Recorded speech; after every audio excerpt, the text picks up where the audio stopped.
Hi everyone, how's it going? My name is Bonnie Violet. I am a trans femme, genderqueer, spiritual drag artist, and digital chaplain.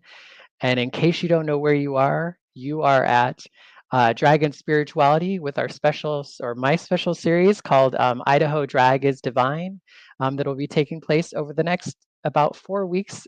So far, I have 7 confirmed booked drag artists. I am looking to have 10 to 12 within the next 30 days. So if you yourself are interested or you know someone who would be interested, please do have them reach out to me.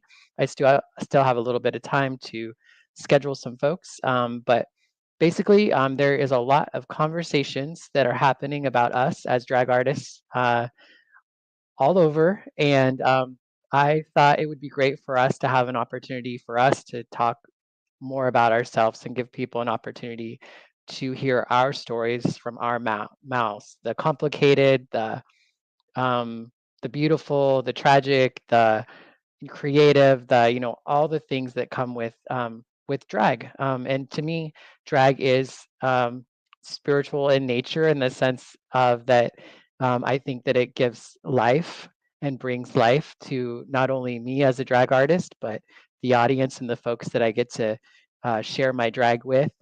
I see people's eyes light up, and it's just been such a magical experience. And even just in a technical term, I grew up in church. I grew up with pastors and being of service and those sorts of things. And I just have always seen drag artists, even before I started doing drag, as kind of like our not to get too in much of a Christian lens, but kind of like our preachers are. They're the ones out in community that are helping to raise money to take care of us. They are the ones who are able to bring topics and issues to the forefront that need to be discussed. And we're just always out in community, and so there's not much hiding us. So I think in a lot of ways we just kind of get we get to get caught in the crossfire sometimes, and all that sort of stuff. But I think that's just par for the course. I'm really excited, not to belabor it any further, but my first guest, who I'm really excited to get to meet them and get to know them a little bit more. And so I'm going to go ahead. I think they're about ready for me to go ahead and bring them on the screen. Hello. Hello. How are you? I'm doing pretty good. Yourself? I'm doing good. I'm so glad that you could join us this evening or afternoon, I guess, huh? It's like, Yeah. yeah. Do you have the sound seems like it's a little low. I'm not sure. 1 second. I'm just gonna.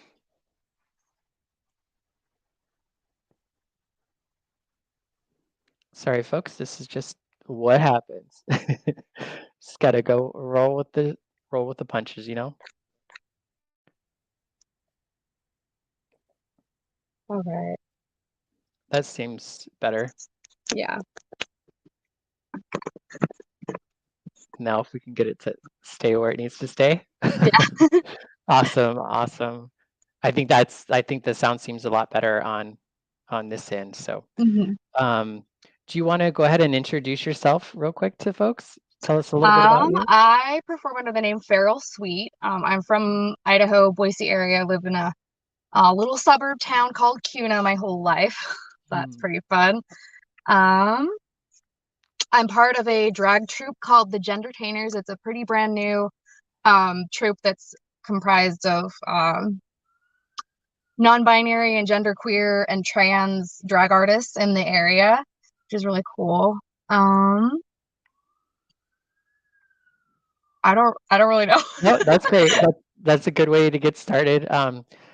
So you are my 46th drag artist, and Mhm. so one of the first questions I always ask is for you to feel if you would share a little bit about what your experience was with spirituality or religion as a young person, maybe what you were taught or what just comes to mind when you think about like spirituality as a child. And if you'd like to share maybe a story or some of your experience with that to get us started, that would be great. Okay. Yeah, so I grew up in the LDS church, also known as the Mormon church. That was kind of just like my whole entire spirituality growing up. Like that's the only thing I had really had exposure to. Um, all my friends pretty much were Mormon. Mhm. I was Mormon. And I was one of the good Mormon kids. I know like a lot of kids will be like Jack Mormons, but no, my family was all just like very religious Mormons, and that's like both sides of my family. So that was basically just my experience was growing up under Mormonism and all that Mhm. that comes with that. And for people who don't know, Mormonism, aka the Church of Jesus Christ of Latter-day Saints, is a sort of fringe Christian religion that believes that there's another book besides the Bible called the Book of Mormon, and that there was a prophet named Joseph Smith, and there's kind of that. But they're also kind of well known for being um, not the most welcoming to queer folks. Mm. And it's a very colonizing religion in that its main goal is to spread um, their religion throughout the world, basically. And it is kind of a worldwide religion at this point, but only for the sake of, missionaries who go abroad and bring that faith to others. And so growing up with that, it was just kind of expected that I would grow up straight, cis, be a woman, marry a man, have babies. Mhm. Um, and so that's just kind of what I did. I grew up. I had a little phase my senior year of high school where I kind of stopped going to church, but um, then there was just a moment one day where like just something hit me and I was like, you know what? I want to do the church thing. I want to get married in the temple. And for those who don't know, the temple is where like all the, as they term, like covenants and ordinances get done except for baptism. Um, like there's something called the endowment, which is like where you go in and supposedly you make promises with God, and it's all very gendered and very strictly like boy girl lines, right? Mhm. So having that experience where like I went into the temple and did that, um, and then eventually got married in the temple as well, which is only open to temple recommend holding Mormons. Mhm. um, And were you feeling good about this up until this point? Like, were you I happy? I was happy for a long time, and it was something that really did it. It offered structure, Mhm. and that's kind of what I've come to realize is that for a lot of people, religions like this will offer good structure for them to kind of just like base their lives around. And for some people, it really works. For some people, they grow up with that and it's what they want. And I mean, I'm surrounded by people who are still in the church since pretty much my whole family, except for my two younger siblings, um, are kind of just still in the church. Like, Mhm. so like there's a degree of accepting that comes with that now. Um, Even as I kind of like I got to a point where I started questioning things and realizing, okay, I might not be cut out for this. This is not really working for me. Mhm. It doesn't make me happy anymore. I'm a little older and I've got different ideas about the world, and Mhm. I've met more people and had more opportunities to just be an adult and And when did see that what the world is more about. And as I got exposed to more, queer lines of thinking, quite honestly, I Mhm. became a very progressive Mormon. And I was exposed to a lot more queer people um, who didn't fit the mold of the perfect Mormon. And that was really appealing to me. And I noticed a lot of them ended up eventually leaving. And I started to sympathize with that and empathize and realize, I probably would be a lot happier if I wasn't a part of this anymore. Mm. So I just kind of stopped going to church. And Um, when was this that you like, in your life, like, how old were you or what was going on when this started to yeah. change for you? It really started to change after I got married. So I was 19 when I got married. Mhm. I was quite young. Um, But that's fairly, like, kind of the norm, right? The yeah, social norm. Yeah? yeah, it's definitely the norm, and not even just for Mormons. A lot of people that I grew up with who were Christian, as I started to, branch out from like having Mormon friends once I started school, like a lot of Christian kids from will get married pretty young too. That's fairly typical. And what you see a lot of the time is that these marriages don't tend to last unless they're really in it. But it kind of started after I got married. I went through a depressive phase, and kind of realized that it was really hard for me to go to church, and I just didn't for a while. And then me and my then spouse were really good about going to church for a while after that. I had my first kid, and they made a policy in my stake, which is like a group of, like, there's wards, which are like smaller groups of people who go to church all together, and then there's stakes, which is like a bigger group of people comprised of those smaller groups. My stake implemented a policy that if you were late to church, you couldn't take the sacrament. And that was kind of my first feeling of like exclusion, and kind of starting to recognize some of the cracks in the logic that I had grown up with. And not having access to the sacrament, what did that mean for you? It was kind of a gut punch at first, until I started to kind of realize that I didn't feel like I needed it in order to feel spiritually fulfilled anymore. Like, when you're growing up Mormon, it's kind of like the sacrament is like, it's you renewing your covenants with God. It's an experience where like every week you go and you take the sacrament and you're able to be reminded of all the promises you made to God and stuff like that. And like, it was not super easy to kind of be like faced with that cognitive dissonance of like, oh, you're supposed to do this and you need to do this in order to be clean, but also, sorry, you can't come in because you were late to church. Right. So it almost kind of took you away from access to that time with God? Yes. I was pregnant with my first kid at the time, and I was not doing so well. Like, I found out with my second child that I was actually anemic, which is probably why I was having so much trouble first time around. Yeah, it made me extremely sick and lightheaded to be in the warm chapel with everybody. So I basically had to just sit in the foyer, and I couldn't take the sacrament. Medically speaking, I couldn't, even though I could show up to church. Right. It was quite the experience. I can imagine. I can imagine that had been probably fairly frustrating and really difficult. Were there other folks that were having a similar situation, or were you feeling fairly isolated through this? There were other folks who had similar things happen, but it wasn't a super regular thing as far as I could tell. Like, I didn't notice any particular crowd hanging out in the foyer on Sundays. Right. It was mostly just me and like the occasional parent who came out with their child who was being disruptive, and they wanted to keep it quiet in there. Or occasionally, a family would show up late, and they would, honestly, some of them would just sometimes sneak into the back.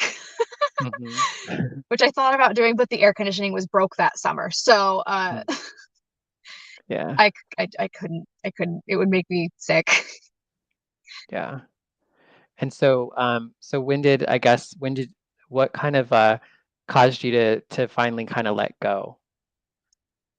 That would be a few years later. I kind of started coming into my queerness a little bit more, and I identified as pansexual. And that, combined with all of the experiences that I'd had with, not feeling really welcome there. And then for other reasons, I started feeling less welcome. Like I always felt like the odd one out with how strictly gendered the church is. I never really felt like I fit into that.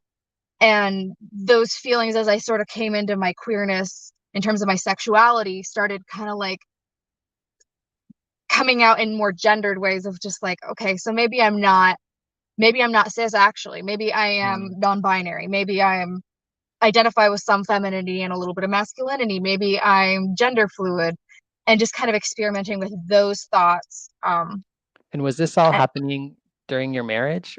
Yes. Yeah. This was all happening during my marriage. it came to a head like right at the end when I kind of realized that I'm not really attracted to men. Mhm. And I was married to a man, so obviously that was a problem. And that was honestly kind of the thing that really cut the cord for me was the way that my spouse at the time was reacting to all of this. At first it was fine. We agreed to open up our marriage so I could experiment with dating women and non-binary folks because it was something that I felt strongly about, um, wanting to have this experience so that I could, know. Right, right. And yeah, it was all well and good until it wasn't suddenly, and I can't blame him for that. He changed his mind. That's fine. Yeah. Um, but it didn't end up all being well communicated all sides around. We both had our own mental health problems, Mhm. and neither of us grew up in like super great communicative homes. So Right, there was a right. lot that went into that, but that's neither here nor there. The spirituality aspect, just like, um, it just coming into that queerness really just brought it home that, it was no longer my spiritual home. It was no longer Mm. something that was doing any good for me, and it was doing more harm than good to stay. Right. So I left. Yeah. And what was your first experience with drag? When did you first see or were introduced to drag? Um, the first time I went to drag, well, the first time I went to a drag show was the first Pride I ever went to, which was like back in 2019, and I went with a close friend at the time. And I saw a drag show, and I immediately just kind of like something clicked, and I was like, that seems really cool. Mhm. But with the things that happened over the next year, 2020, the end of 2020 was when I split up with my ex. It just kind of was not a priority to think about, Yeah. until one of my friends and I kind of got back in touch and reconnected after a few years of not really seeing each other. And we started going out to the bar to just, enjoy the scenery and see the drag shows. Yeah. And then they thought about it and they were like, I think I want to do drag. And I was thinking about it too. And I was like, I think I wanted to.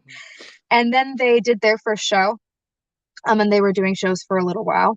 Mhm. And then they had a number idea that they wanted to do. And they hit me up and they're like, hey, I want to do this duet. Will you do it with me? I know you've been thinking about doing drag. And I was like, okay, I guess I'm doing drag now.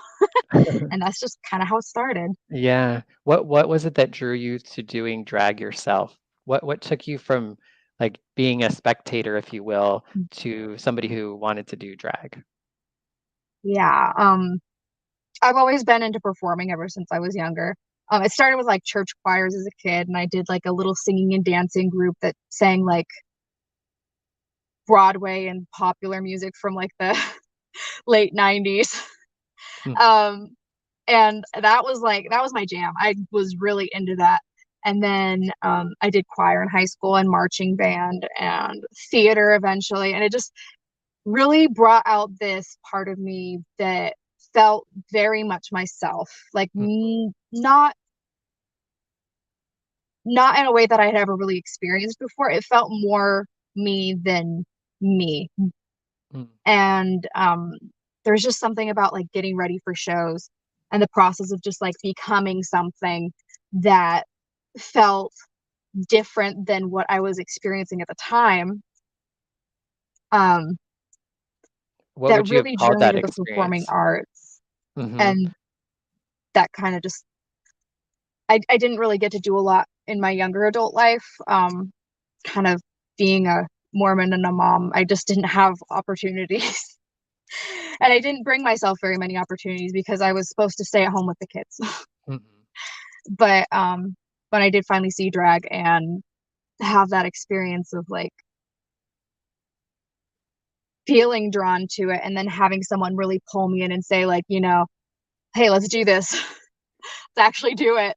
Like Um, that was just kind of like what started it. right, right. When you identify as a drag thing, and would you like to tell folks who maybe aren't, like what that means to you as far as what it means to be a drag thing? Yeah.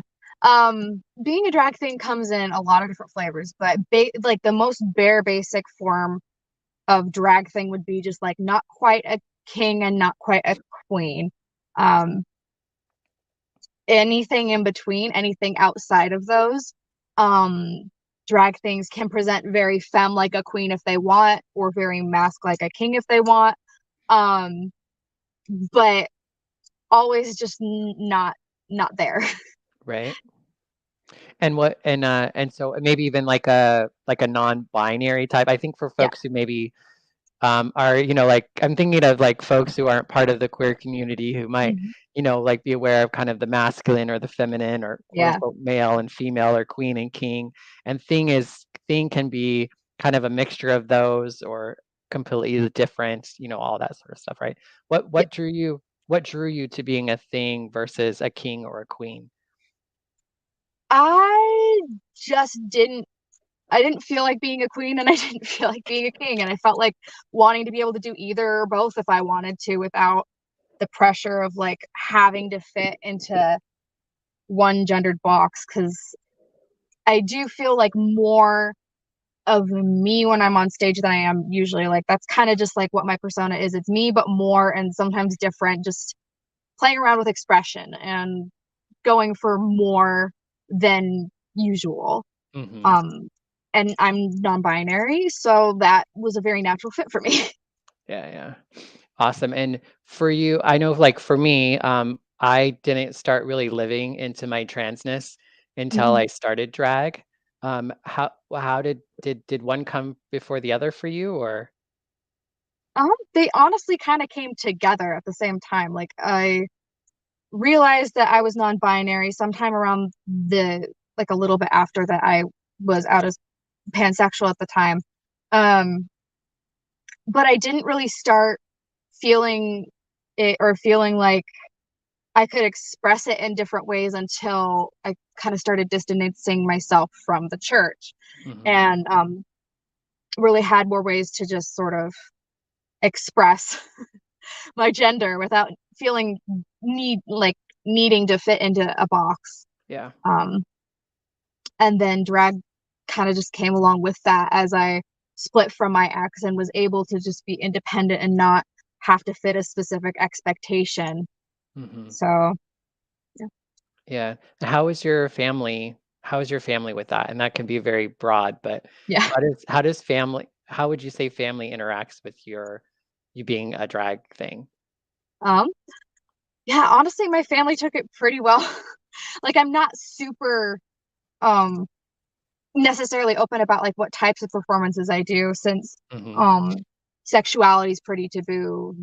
Um, but I actually got really, really fortunate with the family that I had when I moved back home with my family.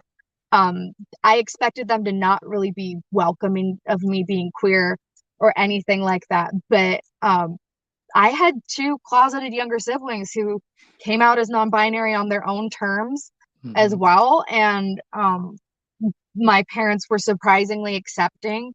Um, and I think that like that was just kind of like really nice to just have that sort of foundation. And then when my mom at least found out that I do drag, she was kind of just like her main question was just like, um, do you do sexualized things or is it just more along the lines of performing?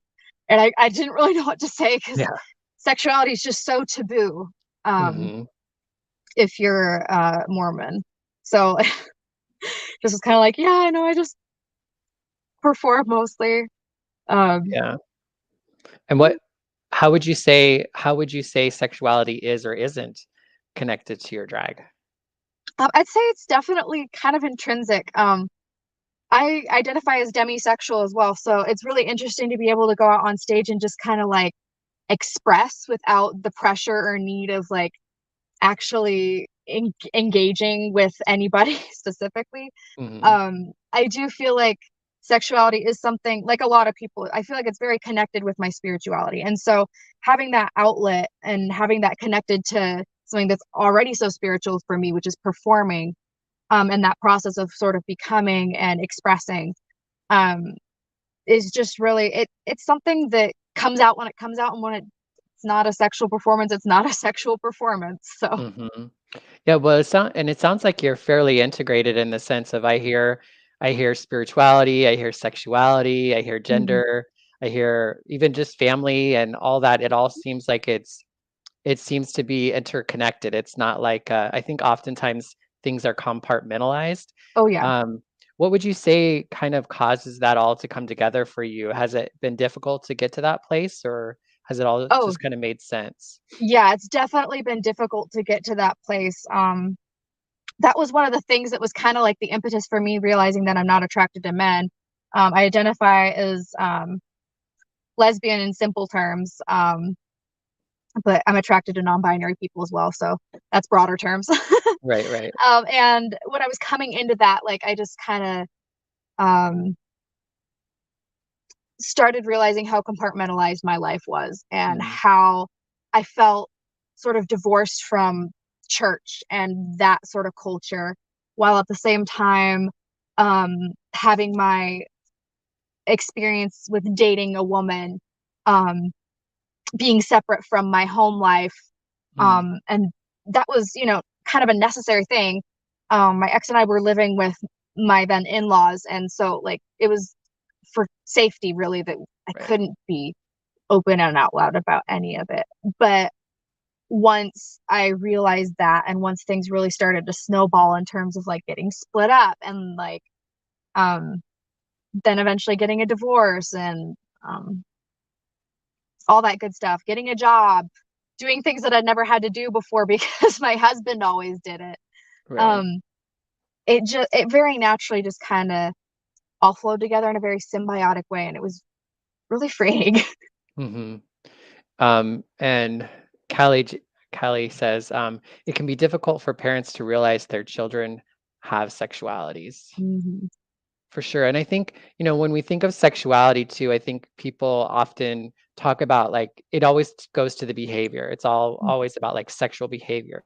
But sexuality is so much like more than that. I do agree with it. It's almost like a spirituality. Sexuality is just a part of us. It's not something that I don't know, it's just always with us, you know what I mean? And that Yeah. doesn't mean we're having sex. That just means that we have a sexuality. We have a sexualities at play in more than just like sexual behavior. Oh yeah. Sexuality. I feel like when I was kind of like learning what demisexual meant for myself, I did a lot of like exploring like different kinds of attraction and stuff like that. And so it just felt very natural to just kind of like identify as demisexual for me. But for those who don't know, there's different types of attraction. There's sexual attraction, there's Mhm. romantic attraction, there's aesthetic attraction, which I experience for all genders. Imagine how confusing that is. And then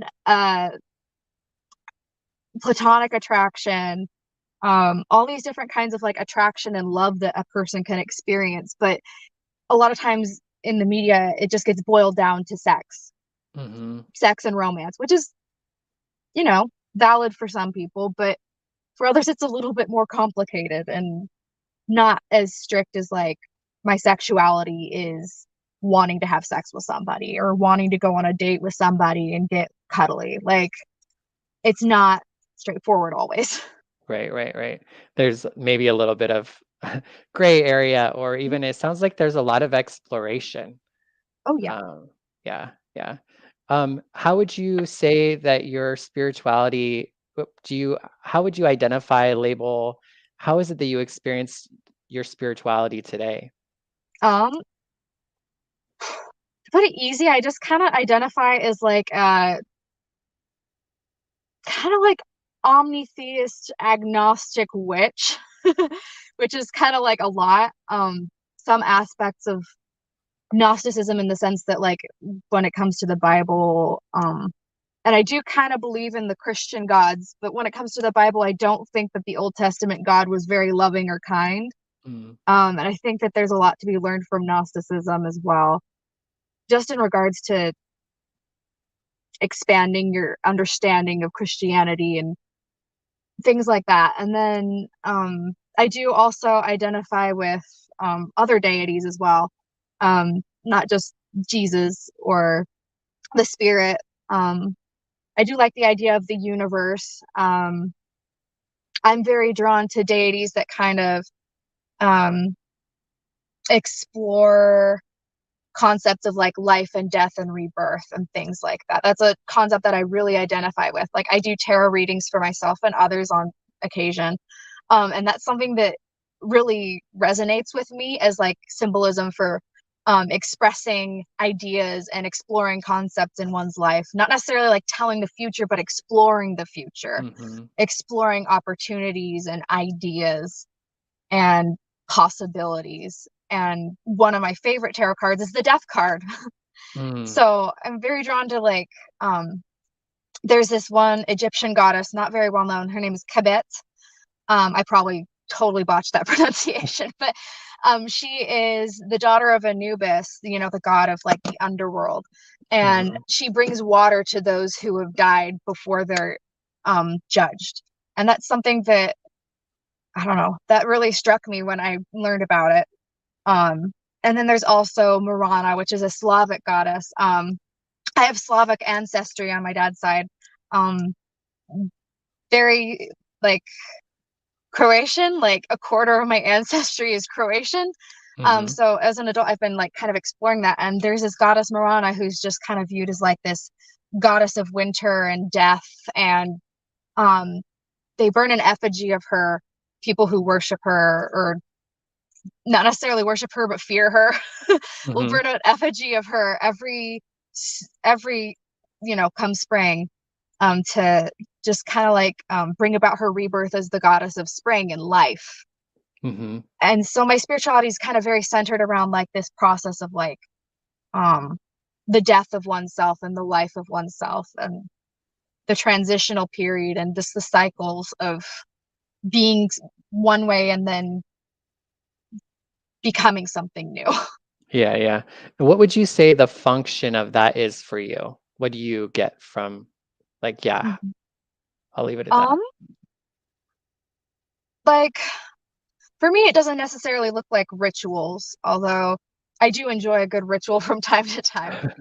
It's more along the lines of just concepts and ideas that offer structure to my understanding of the world. And um like in terms of like witchcraft, I would definitely consider myself a chaos witch because I just put energy into things more so than do rituals about things. Gotcha. And that's something that just resonates with me and um how I practice my spirituality. Mm-hmm. um a lot of it comes out in just like creating things or sitting down and like relaxing and like playing a video game and just like kind of meditating during that process. Like um yeah. Yeah. And how would you say, I've been doing drag for a little while, and I feel like Mhm. sometimes my spirituality is something that often is not something that's brought to the drag table, so to speak. How has spirituality been a part of your drag experience with other drag artists, or? I would say it definitely has, since I do put a lot of my spirituality and my energy like into that, process of becoming and just like the idea of like becoming someone else on stage, but it's really me. Like Yeah. so it kind of just like naturally feels a little spiritual. And that feeling of connecting with the audience just kind of fuels something in me Hmm. in terms of my spirituality. Um, and like the connectivity to other people is really what does it. That feeling of familiarity of home, so to speak, of just like knowing that you're welcomed and connected to other people. Um, so it doesn't necessarily go into the performance or how I do plan a performance, but it does come out like in the actual performance itself, if that makes sense. Yeah, it makes total sense. I totally Mhm. hear that. And we have about 10 minutes left of the conversation. And so I wanted to invite folks who are watching or listening to us to feel free to, put in the comments any questions that you may have. Yeah, like I said, we have about 10 minutes left. And I wanted to ask you what kind of drew you to wanting to participate in this conversation today? Yeah. So my friend Chico actually introduced our little like gendertainers group chat, our troop that we're both in, to well they said that you were doing this, and so they sent a link and I was interested. I was immediately intrigued because I've, you know, got that I resonate with spirituality. And it was really interesting to think about, like, because I hadn't really thought about it a lot before then, but then I started thinking about it more and I was like, oh yeah, you know what, my spirituality is kind of really connected to my queerness and my drag and my art. That's probably something that I would be interested in doing, so I Yeah. put my name in for it. Yeah, awesome. That's great. And that's really a lot of why I like having these conversations is one, I Mhm. think, some of us, I think we do have there's something, it did give us life, right? And I think a lot Mhm. of us maybe had complicated experiences with religion or Mhm. spirituality in some way. And I feel like I know for me, there's been many times in my life when I didn't feel like certain things could exist together. And and then I noticed that actually all those parts were there the whole time. You know what I mean? Mhm. Like Yes. it actually is not ever not present, but I can kind of not be aware of it. And so Mhm. there's like this awareness that comes to being able to see, claim, and I think speak to some of this stuff. We do have a question, I believe. Mhm. Callie says, "What has been your favorite number you've done as part of Gendertainers? Have you performed a number you found specifically spiritual?" Ooh. Great question. Um, Honestly, my favorite number I've done is in the Gendertainers. Kind of be trying to think. I've kind of got two that are my babies and they're my favorites, but if I had to pick one, I've got to say, there was like a Alice in Wonderland themed show that we did, the Gendertainers, and um, I was the card guard for that. Mm, We all were just different characters. We just did numbers kind of inspired by that. Um, and in terms of just a point blank, like favorite number, absolutely my favorite. I got to dress up like a giant playing card made of playing cards. Uh, wave a scythe around like I was like, the executing card. It was just fun. Good right. pure fun. And then in terms of spiritual performances, actually before I joined the Gendertainers, there was one. There's a song called Good Girls. I can't remember the artist right now, but it goes like, uh, it's just basically about like defying the norm of being a girl Mm, and not fitting into other people's boxes of what being a good girl is. And I do identify with femininity somewhat. I like to be distinct. I identify as a demi girl. So I identify with like being non binary and with being a girl sometimes. And so it was just a really good fitting song for that. And the performance actually happened to be on the day that Roe v. Wade was overturned. oh, wow. And so that was probably the most sort of spiritual performance I've really had. Just getting to just like be very one with my body and um, express and have like like my body, my choice on my back. And it just was a very fitting song for the occasion too. So yeah. Mhm. What would you say to somebody who maybe is curious about doing drag? What would you like, I guess, what sort of advice would you have for them? Oh, try it out. You never get anywhere without starting somewhere, and somewhere is usually, I don't know if you've ever seen like the pictures of like queens and kings who like the first time they do drag versus like now. Mhm. Everybody starts somewhere, and there's no shame in not being the best.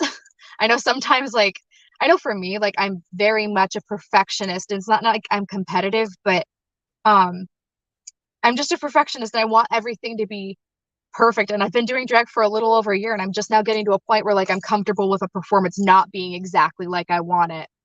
Um, and other people might be like that too. That's fine. You don't have to have a perfect performance. Um, Even if you mess up, like half the time the audience doesn't know. Um, Doing your makeup for the first time, for the first couple times, maybe for the first time 5 times is gonna feel maybe a little foreign and unnatural, but you'll get better at it. You will. You really do. Um, and outfits, I know there's a lot of pressure to have like the most glamorous, beautiful outfits. That's fine. If you have the resources for that, that's fine. But you can also just start somewhere. You can express your gender in a stage setting without having to be covered from head to toe in rhinestones. It's valid. Yeah. And thrift stores are your best friend. Yeah. No, I think that's some of the best advice. It's like, just do it. I know for years I wanted to do drag and I just never did it because like, I don't know if I just thought I had to be like perfect, like when I got started. So one other question I wanted to ask you too is what do you see in the future for drag in Idaho? I see, honestly, we've been like our troop, the gender trainers, we've been very, very lucky and very fortunate to have a lot of really accepting community members. There's actually, I don't know, it feels surprising to me how many non-binary and genderqueer and performers that we have. Our troupe definitely does not comprise all of them. We've had a lot of them featured as guest performers in some of our shows, but I definitely see Idaho drag becoming much more accepting of non-binary individuals, which is extremely fortunate. Not everywhere has that. It's really nice to have people become more welcoming of us and recognize us as drag things and not have to feel pressured. Like, obviously there are individuals who do put on that pressure sometimes, but it seems more far and few between, and maybe I've just been lucky. But I see a lot more of that regardless. Yeah. No, and Boise, Idaho is probably one of the last places that people, or Idaho in general, is like one of the last places people think drag community would be, and even probably very say non-binary drag for sure. Yeah. And so, and that's one thing I think the community in Idaho, the drag community it's vast, it's deep, and it's it is really some of the best drag I've seen in the country. So it's I would super agree. exciting. Yeah. When I left Idaho a decade or so ago, I had I had my own fears of just drag in general, I think because of my internalized transphobia or whatever. But I've definitely seen such a huge change in just kind of the mentality and the people and the I don't know, but I think a lot of it is just I've changed a lot and I've opened up a lot more to I think seeing the world as a little bit I don't know, just more than what I could see before, Yeah, it gives you a little perspective. For sure. So I want to give you a chance to share or speak to anything else that you would like to share that maybe we haven't got to yet, or maybe even something you just want to say again.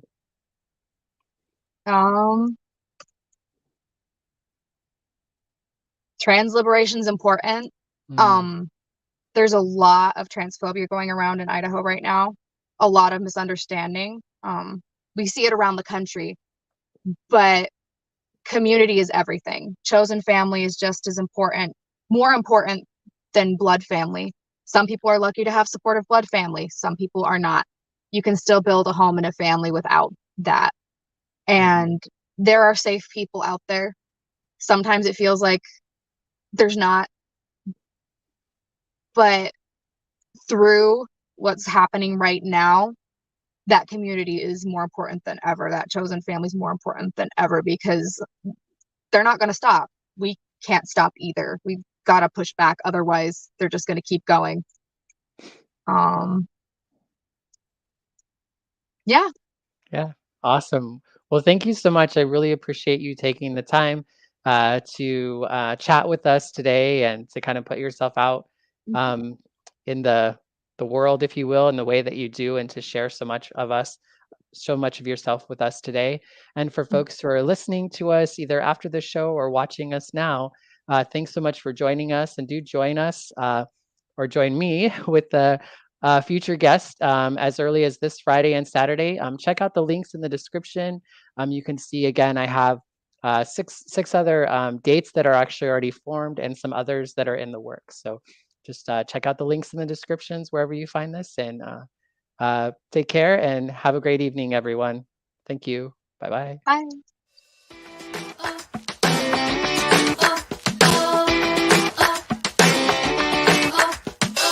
When I was having the time of my life, just felt I wasn't there.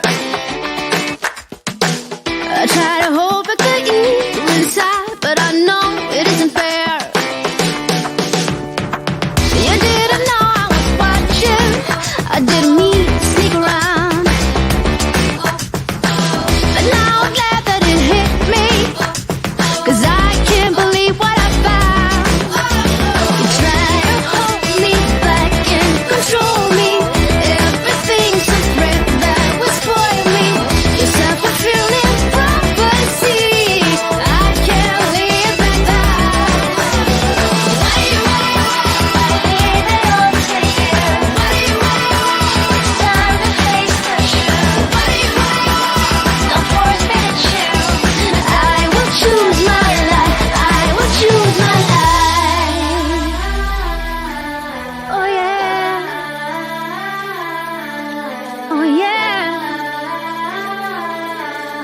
without you.